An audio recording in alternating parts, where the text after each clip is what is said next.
ಪ್ರಿಯರಾದವರೇ, ಈ ಹೊಸ ದಿನಕ್ಕಾಗಿ ದೇವರಿಗೆ ಸ್ತೋತ್ರ.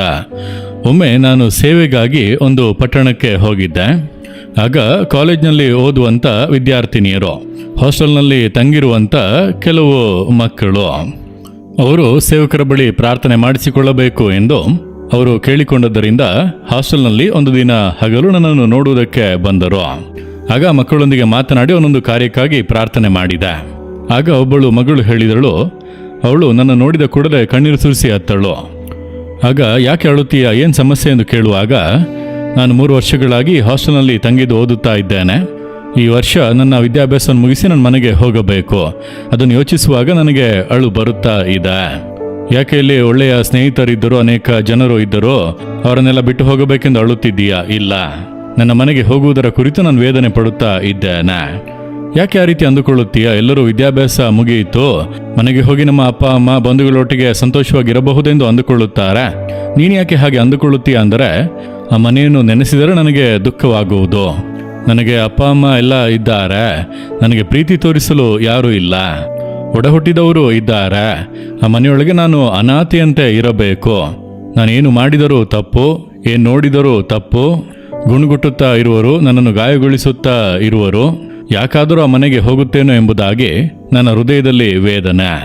ಅದಕ್ಕೆ ಅಳುತ್ತಾ ಇದ್ದೇನೆ. ಮುರಿಯಲ್ಪಟ್ಟ ಹೃದಯ, ಬಾಧಿಸಲ್ಪಟ್ಟಂತ ಮನಸ್ಸು, ಯೌವನ ವಯಸ್ಸಿನಲ್ಲಿ ಹೆತ್ತವರೊಂದಿಗೆ ನಾನು ಹೋಗಿ ಸಂತೋಷವಾಗಿರಬೇಕು ಎಂಬಂತ ಒಂದು ಆಸೆ ಇರಬೇಕಲ್ಲವ. ಅದರಲ್ಲಿ ಪ್ರೀತಿ ತೋರಿಸಲು ಯಾರೂ ಇಲ್ಲ. ಅವಳನ್ನು ಹೇಗೆ ಸಂತೈಸುವುದೆಂಬುದಾಗಿ ತಿಳಿಯಲಿಲ್ಲ. ಆಗ ದೇವರ ಪ್ರಸನ್ನತೆ ಆಕೆಯನ್ನು ಮುಟ್ಟಿತು. ದೇವರು ಬಂದು ಮಾತನಾಡಿದರು, ನಿನಗೆ ನಾನಿದ್ದೇನೆ, ನಾನು ನಿನಗೆ ತಂದೆಯಾಗಿರುವೆನೋ, ತಾಯಿಯಾಗಿರುವೆನೋ, ನಿನಗೆ ಸಹೋದರನಾಗಿರುವೆನೋ.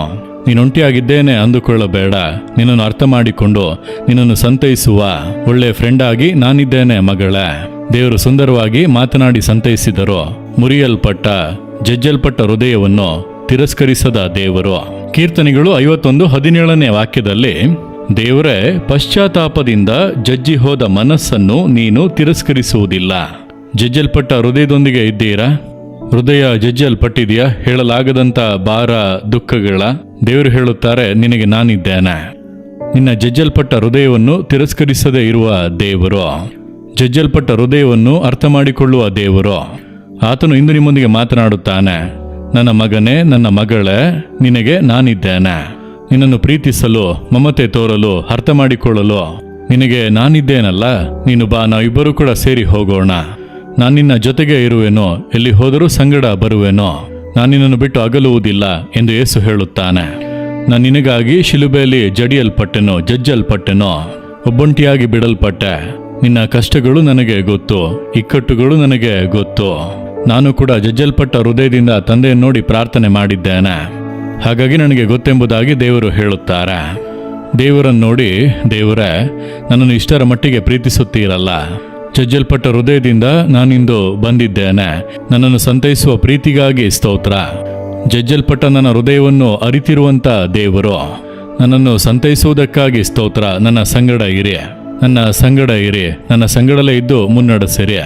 ನಾನು ನಿಮ್ಮನ್ನು ಆಶ್ರಯಿಸಿಕೊಳ್ಳುತ್ತೇನೆ. ನನಗೆಲ್ಲವೂ ಕೂಡ ನೀವೇ ದೇವರೇ.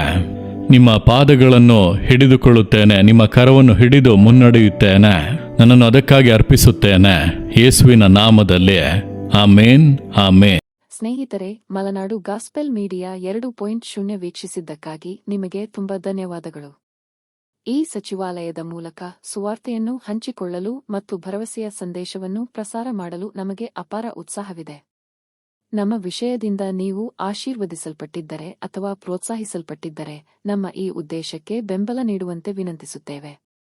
ನಿಮ್ಮ ಪ್ರತಿಯೊಂದು ದೇಣಿಗೆ, ಎಷ್ಟೇ ಚಿಕ್ಕದಾದರೂ, ಹೆಚ್ಚು ವಿಡಿಯೋಗಳನ್ನು ಮಾಡಲು, ಹೆಚ್ಚು ಜನರನ್ನು ತಲುಪಲು ಮತ್ತು ಈ ಸೇವೆಯನ್ನು ಬಲವಾಗಿಡಲು ನೇರವಾಗಿ ಸಹಾಯ ಮಾಡುತ್ತದೆ. ಪರದೆಯ ಮೇಲೆ ಕಾಣುವ QR ಕೋಡ್ ಅನ್ನು ಸ್ಕ್ಯಾನ್ ಮಾಡಿ ಅಥವಾ ದೇಣಿಗೆ ನೀಡಲು ವಿವರಣೆಯಲ್ಲಿರುವ ಲಿಂಕ್ ಅನ್ನು ಕ್ಲಿಕ್ ಮಾಡಿ.